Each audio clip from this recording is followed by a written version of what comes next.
Bien, Entre Ríos Noticias.ar nos encontramos junto al senador Víctor Sanzberro. Buen día, Víctor. Hola Hilda, ¿cómo te va?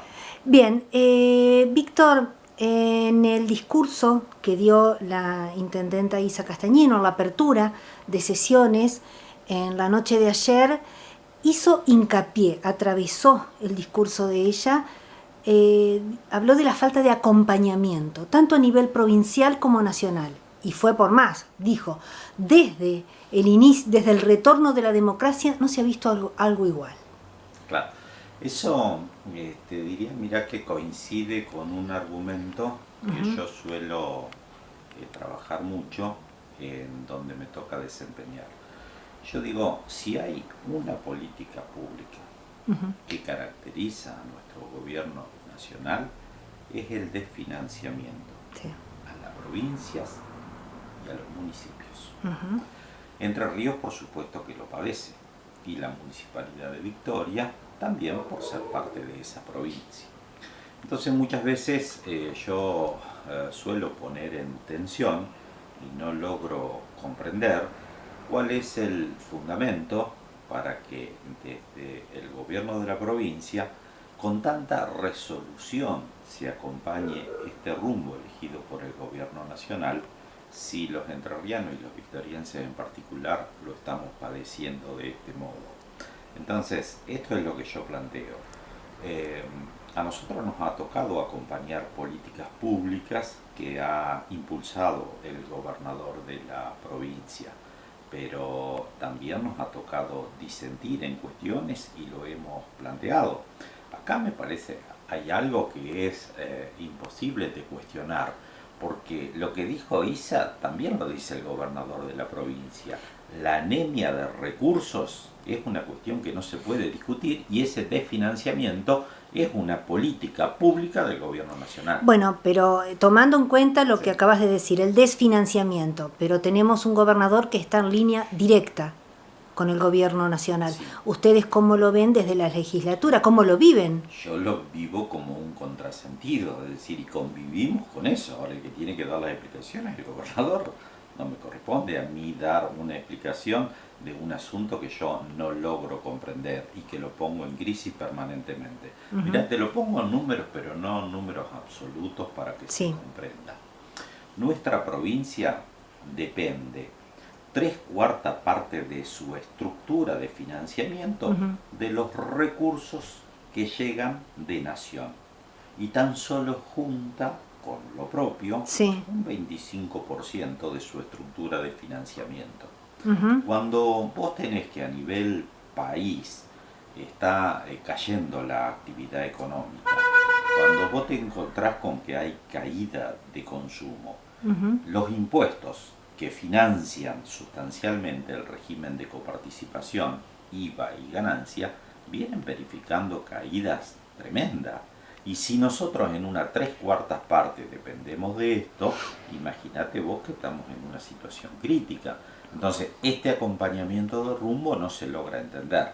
Dentro de lo propio, de lo que es recaudación propia de la provincia de Entre Ríos, el 75-80% es ingreso bruto. El ingreso bruto sigue la suerte de la actividad económica.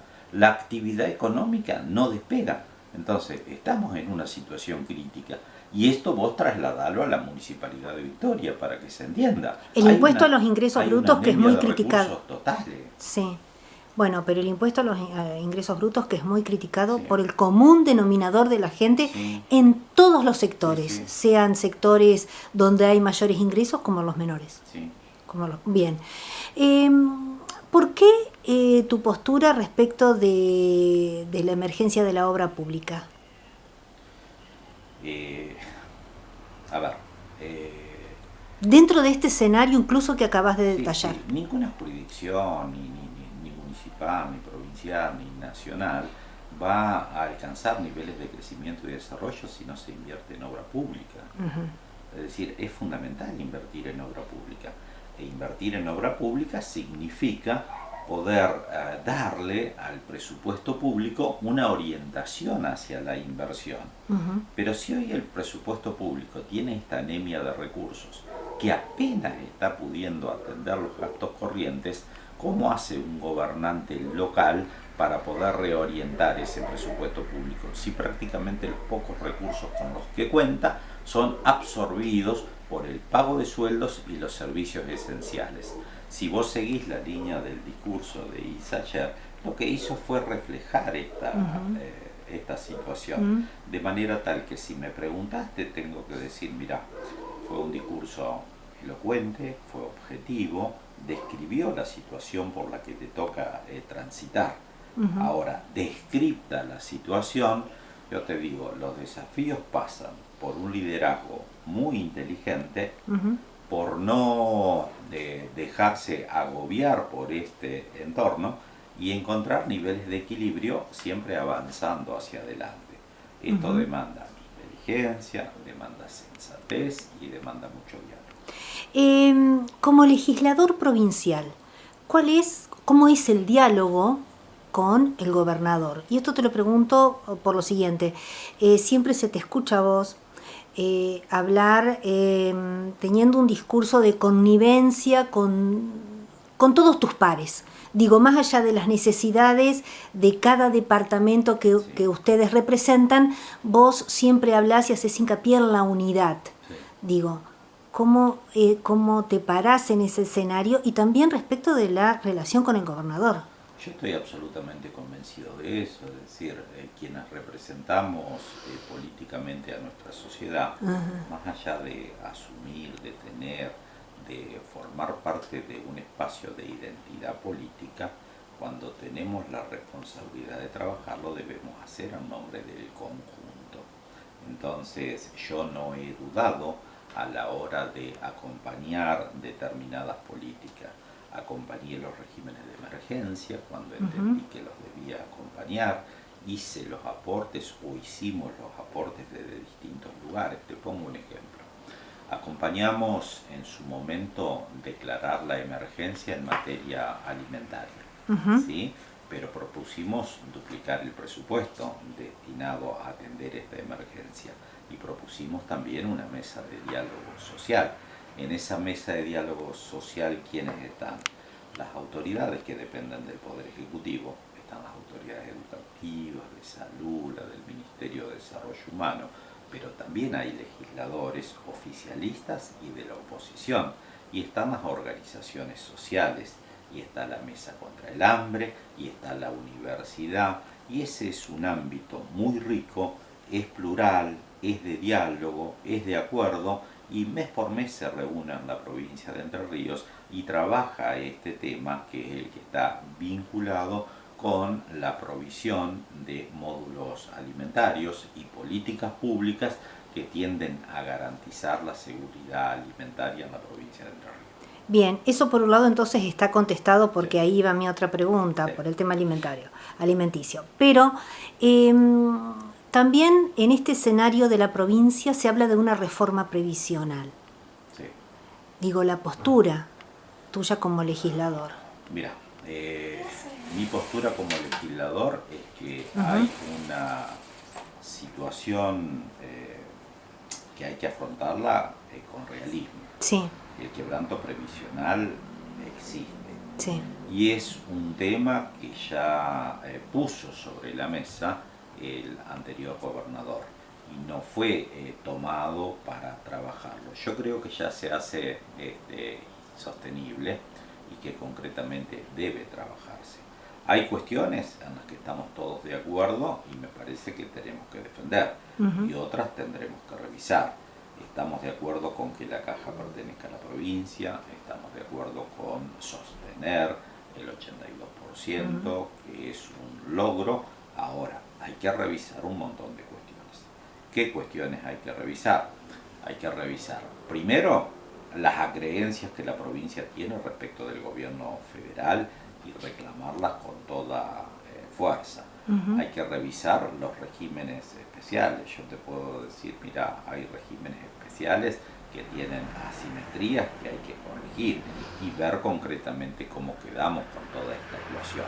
Ver exactamente que el empleador, el patrón, el gobierno de la provincia esté efectuando a la caja los aportes en el tiempo y en la cantidad que corresponde.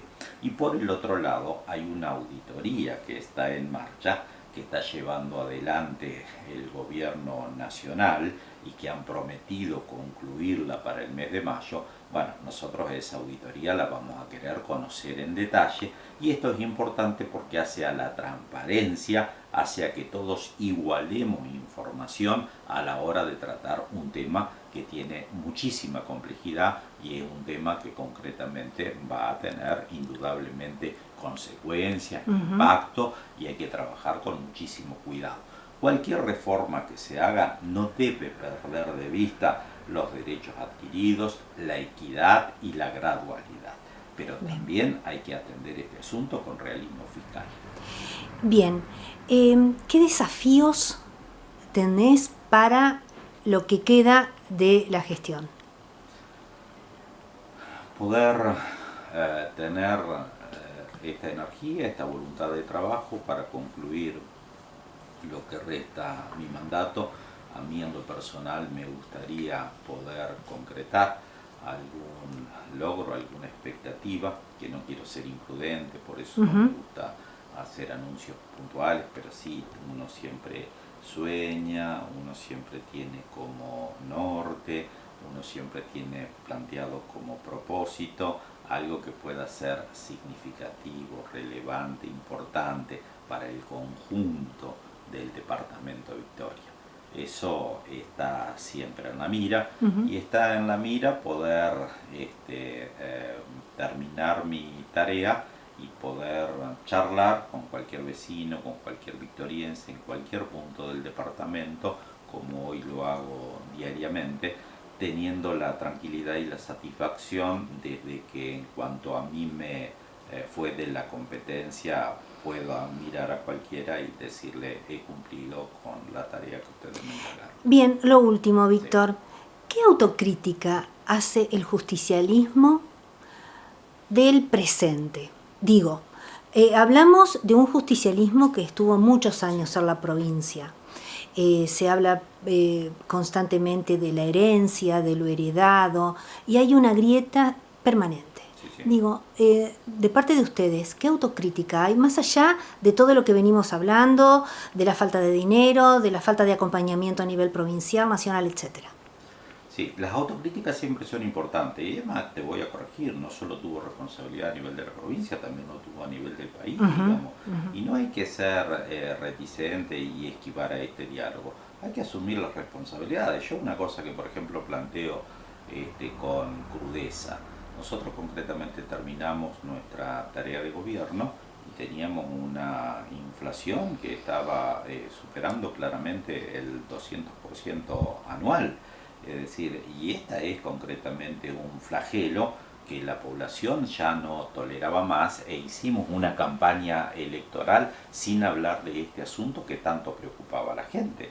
Entonces, ahí te estoy haciendo concretamente una autocrítica y estoy también pensando que la gente tomó la determinación de darle la responsabilidad a una nueva autoridad para que concretamente resolviera esta cuestión.